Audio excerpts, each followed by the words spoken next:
2024 లేదా 25లో డిగ్రీ లేదా బీటెక్ చదివారా? సాఫ్ట్‌వేర్ జాబ్ కోసం ఎదురు చూస్తున్నారా? అయితే కోడ్ జ్ఞాన్ 100 డేస్ కోర్సులో చేరండి. జాబ్ సాధించండి. సార్ చాలామంది కూడా అంటే ఎప్పుడైతే ఒక రెజ్యూమ్ ప్రిపేర్ చేసుకోవాలి అన్నా లేదు అంటే ఒక జాబ్కి అప్లై చేసేటప్పుడు నోటిఫికేషన్ ఉన్న ప్రాసెస్ ఏదైతే ఉంటుందో రెగ్యులర్గా నోటిఫికేషన్ వస్తుంది, మనం అప్లై చేస్తూ ఉన్నాం, బట్ ఇంకా అక్కడే స్టక్ అయిపోతున్నాము, ఎందుకో తెలియట్లేదు, ఎక్కడ మిస్టేక్ చేస్తున్నారు, ఆ మిస్టేక్స్ చేయకుండా జాగ్రత్త పడాలి అంటే ఏ పాయింట్స్ కన్సిడర్ చేయాలి సార్? చాలా ఇంపార్టెంట్ పాయింట్ అండి ఫ్రెషర్స్కి. చాలామంది ఏం చేస్తారంటే లైక్ ఇప్పుడు ఈ నౌకరీ కానీ లేకపోతే లింక్డ్ఇన్లో కానీ ఇలాగా జాబ్ నోటిఫికేషన్స్ ఫ్రెషర్స్కి ఎక్కడ కనిపిస్తే వాటికి డైరెక్ట్గా అప్లై చేస్తూ ఉంటారు. ఓకే, ఎస్ అప్లై చేయాలి, కానీ దానికి ఒక ప్రొసీజర్ ఫాలో అవ్వాలి. ఏంటి ఆ ప్రొసీజర్ అంటే ఫస్ట్ మన రెజ్యూమ్ ఎంత అప్డేటెడ్గా ఉంది అన్నది ఇంపార్టెంట్. జనరల్గా బీటెక్ పాస్ అవుట్ అయిన వాళ్ళు అది ఎక్కువ శాతం అంటే మార్కెట్లో 100 మెంబర్స్ ఉంటే 95 మెంబర్స్ చేసే మిస్టేక్ ఏంటి అంటే వాళ్ళు బీటెక్లో ఏదైతే సబ్జెక్ట్స్ నేర్చుకుంటారో వాటిల్లో 10% 15% తెలిసినా అది మాకు వచ్చు అని చెప్పి రెజ్యూమ్లో పెట్టేస్తారు. సో అట్లా పెట్టడం వల్ల ఇంటర్వ్యూకి వెళ్ళినప్పుడు అది మైనస్ అవుతుంది అనమాట. వాళ్ళు ఇన్డెప్త్ క్వశ్చన్స్ అడుగుతారు, చెప్పలేరు. సో అట్లా కాకుండా రెజ్యూమ్లో అప్డేటెడ్ స్కిల్స్ కావాలి. నీకు ఏ సబ్జెక్ట్ అయితే ఏ టెక్నాలజీ అయితే పర్ఫెక్ట్గా వచ్చో ఆ టెక్నాలజీ రిలేటెడ్ మెన్షన్ చేస్తే ఛాన్సెస్ ఎక్కువ ఉంటాయి ఇంటర్వ్యూ క్లియర్ చేయడానికి. అలా కాకుండా ఇలాగ ప్రతిదీ మెన్షన్ చేశారనుకోండి మన చేతులారా మనమే ఇంటర్వ్యూ మిస్ చేసుకున్నట్టు అవుతుంది జాబ్ను.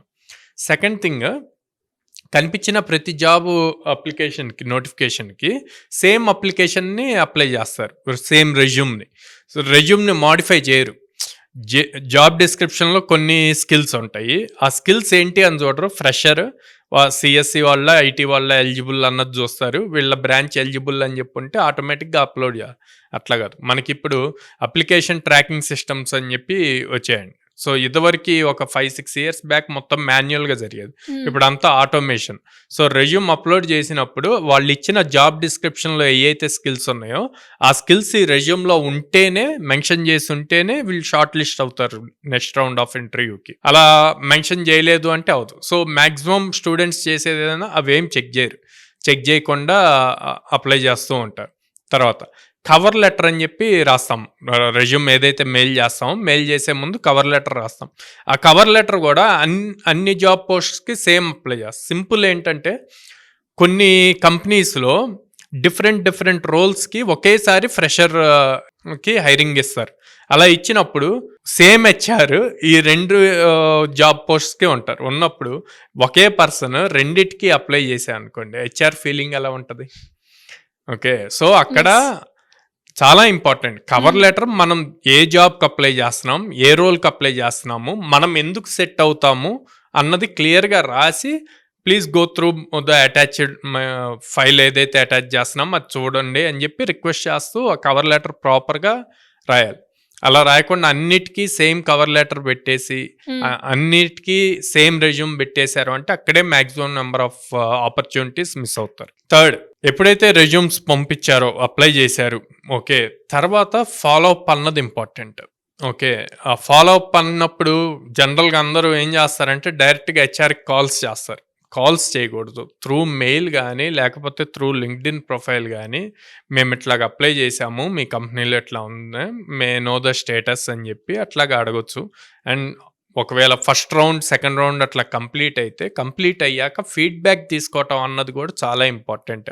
సో ఆ ఫీడ్బ్యాక్ నుంచి బాగా నేర్చుకోవచ్చు మనం నెక్స్ట్ రౌండ్స్లో ఏమేమి మిస్టేక్స్ చేయకూడదు, ఆర్ నెక్స్ట్ కంపెనీకి వెళ్ళినప్పుడు సేమ్ మిస్టేక్స్ రిపీట్ అవ్వకుండా ఉండటానికి చేయకూడని అన్నీ తెలుసుకో. అలా ఫీడ్బ్యాక్ తీసుకోరండి, అది చాలా ఇంపార్టెంట్ ఫీడ్బ్యాక్ తీసుకోవటం అన్నది. నెక్స్ట్, ఇప్పుడు వీళ్ళకి ఏవైతే స్కిల్స్ ఉన్నాయో ఆ స్కిల్స్తో వాళ్ళ ప్రొఫైల్స్ అప్డేటెడ్గా ఉంచారండి. ప్రొఫైల్స్ అన్నప్పుడు లింక్డ్ఇన్ ఒకటి చెక్ చేస్తారు, గిట్హబ్ ఒకటి చెక్ చేస్తారు. ఇవి సాఫ్ట్వేర్ ఇండస్ట్రీలో చేసే ప్రతి ఒక్కళ్ళకి ఉండాల్సిన ప్రొఫైల్స్ అనమాట.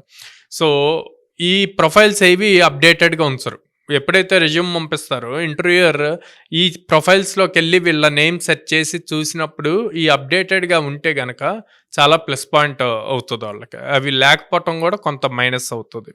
సో దానికి ఎక్కువగా వాళ్ళు ఏం చేయాల్సిన అవసరం, వాళ్ళకి ఏదైతే స్కిల్ వచ్చో లేకపోతే ఏదైతే సర్టిఫికేషన్స్ చేశారో అవి ఎట్లాగో రెజ్యూమ్లో మెన్షన్ చేసినాయే లింక్డ్ఇన్ వాటిల్లో కూడా మెన్షన్ చేస్తే సరిపోతుందండి. ఇంకా చూస్తే గనక అసలు ఏ రెజ్యూమ్ ఏ జాబ్‌కి అప్లై చేస్తున్నాము అన్నది కూడా ఇంపార్టెంట్ అండి. ఆర్ అసలు ఆ కంపెనీ గురించి రీసెర్చ్ కూడా చేయరు. అవును సార్. ఓకే. ట్రూ. డైరెక్ట్‌గా అప్లై చేశారు. హ్మ్. వాళ్ళకి కాల్ వచ్చింది ఎళ్తారు. అంతే. వెళ్ళినప్పుడు ఇంటర్వ్యూయర్ అడుగుతారు. మీరసలు ఎందుకు అప్లై చేశారు మా కంపెనీకి? మా గురించి ఏం తెలుసు అన్న పాయింట్ వస్తది. హ్మ్. ఆ రీసెర్చ్ అసలు చేయరండి. అది చాలా పెద్ద ట్రూ మిస్టేక్ సార్. అనమాట. హ్మ్. సో, ఇట్లాంటి పాయింట్స్ అన్నీ గూడా ప్రాపర్‌గా చెక్ చేసుకుంటూ మెయిన్ రెజ్యూమ్ ప్రాపర్‌గా అప్డేట్ చేసి, మనకేమొచ్చో అవే మెన్షన్ చేయాలి. ఫాల్స్‌గా స్కిల్స్ మెన్షన్ చేస్తే మీ చేతులారా మీరు మిస్ చేసుకున్నట్టు అవుతది. హ్మ్. అండ్ లింక్డ్ఇన్ ప్రొఫైల్ అప్డేటెడ్‌గా ఉంచి, కవర్ లెటర్ ప్రాపర్‌గా బిల్డ్ చేసుకొని, జాబ్ డిస్క్రిప్షన్‌లో ఏయైతే స్కిల్స్ ఉన్నాయో అవే స్కిల్స్ రెజ్యూమ్‌లో ఉంటే ఏటీఎస్ సిస్టమ్ అన్నది ఐడెంటిఫై చేస్తది. సో, ఇలాగ ఈ స్టెప్స్ అన్నీ ఫాలో అవుతూ ఫాలో అప్ విత్ హెచ్ఆర్‌తో రెగ్యులర్‌గా ఫాలో అప్ చేసుకుంటూ, సో, ఎక్కడ మిస్టేక్స్ అవుతున్నాయి ఏంటి అన్నవి కరెక్షన్ చేసుకుంటూ ఉంటే గనక లైక్ ఎక్కువ నెంబర్ ఆఫ్ జాబ్స్‌కి అప్లై చేయకుండా త్వరగా జాబ్ క్రాక్ చేయగలుగుతారు.